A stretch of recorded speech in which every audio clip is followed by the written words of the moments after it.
You can select any currency here. Please enter the year when the debt started. Select the month from the drop-down list.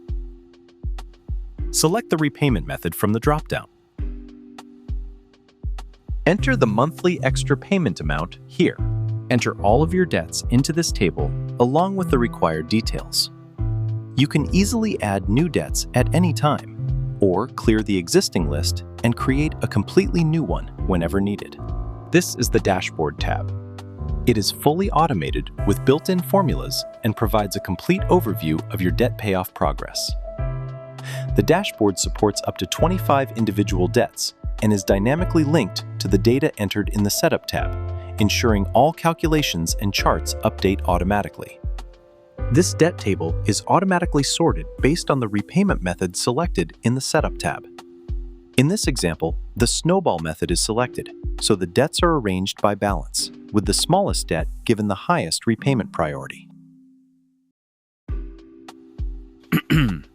Now, I'll switch to the Setup tab and change the repayment method to Avalanche, then return to the Dashboard tab. The debt table is automatically reorganized based on the selected method, prioritizing debts with the highest interest rates first. Now, I'll change the repayment method to Custom. To use this option, simply assign a priority number to each debt in the Custom Priority column on the Setup tab. The dashboard will then sort the debts based on the priority values you've assigned.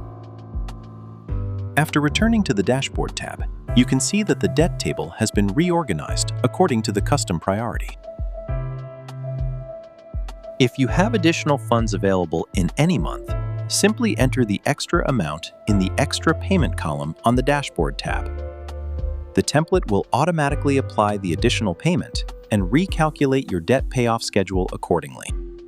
You can download this template using the link provided in the video description.